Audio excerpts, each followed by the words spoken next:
মুই রাজবংশী লোক, মোর ভোট ক্যাঙ্কুড়ি কাটিল, মুই এইটাই চাং। হ্যাঁ, বিজেপির এত বড় সাহস হইল ক্যাঙ্কুড়ি মোর ভোট কাটি দেওয়ার। মুই তো লোকটা এখনো জীবিতই আছো, তাইলে মোর ভোট কি করি কাটা গেল? মুই তো রাজবংশী লোক, এইখানের আমি বাসিন্দার, এইখানের সবকিছু। কোটে গেল সেই বিজেপির বড় বড় তাবুর তাবুর নেতাগুলা বড় বড় মুখ দিয়ে ভাষণ দিছেন যে হিন্দুর নাম একটাও বাদ যাবার নাই না। তা আজকের দিনত সেই এদিকের ভূমিপুত্র রাজবংশী মানসিগুলার কেমন করিয়া নামগুলো বাদ যাবাদ হচ্ছে। ওই বাঙি ফাটার ঘর, বড় বড় তো ভাষণ মারছেন, বড় বড় তো ভাষণ মারছেন। তা আজিকার দিনত এই ব্যক্তিটার কেমন করে নাম বাদ গেল রে? কেমন করে নাম বাদ গেল? কেমন করে নামটা ডিলেট হয়ে গেল? এমন এমন রাজবংশী ভূমিপুত্র মানুষ, হাজার হাজার মানুষের নাম বাদ গেছে। সেই নামগুলো কায় তুলবে? সেই লেগ নিয়ে কায় চিন্তা করে? হ্যাঁ, কায় চিন্তা করে ছেলে নিয়ে?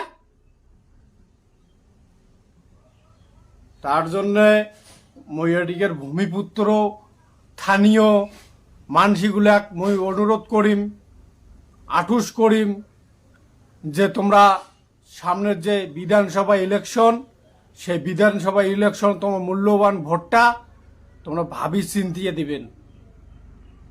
কারণ এলে দেখছেন কি পরিস্থিতি। এই বিজেপি সরকার ভূমিপুত্র মানসিগুলা বিরোধিতা করিবার লাগছে, আর ভূমিপুত্র মানসিগুলা মারার প্ল্যান করিবার লাগছে, অনাহারে মারিবার জন্য প্ল্যান করিবার লাগছে। আজ করে গেল সেই বিজেপির নেতা, সেই তাবর তাবর তো ডায়লগ আজকে করে গেল। আজকে তো আর তো দেয় না ডায়লগ, এটা তো ডায়লগ দেয় না, বুক থাপড়ে থাপড়ে ডায়লগ দিছে যে একটা হিন্দুর নামও বাদ যাবার নয় না। তা আজকের দিনে এই রাজবংশী মানসিগুলার ক্যাঙ্গুরি নামগুলো বাদ যাবার হচ্ছে। ওই বিজেপির সরকার কমেন্ট করেন, বিজেপির চাচাই বাঁড়া নেতাগুলো যে আছেন কমেন্ট করেন তো, কম তো দেখি। বালাও বালাও না, বালাও বালাও। ধন্যবাদ। নেক্সট আরো ভিডিও আসছে।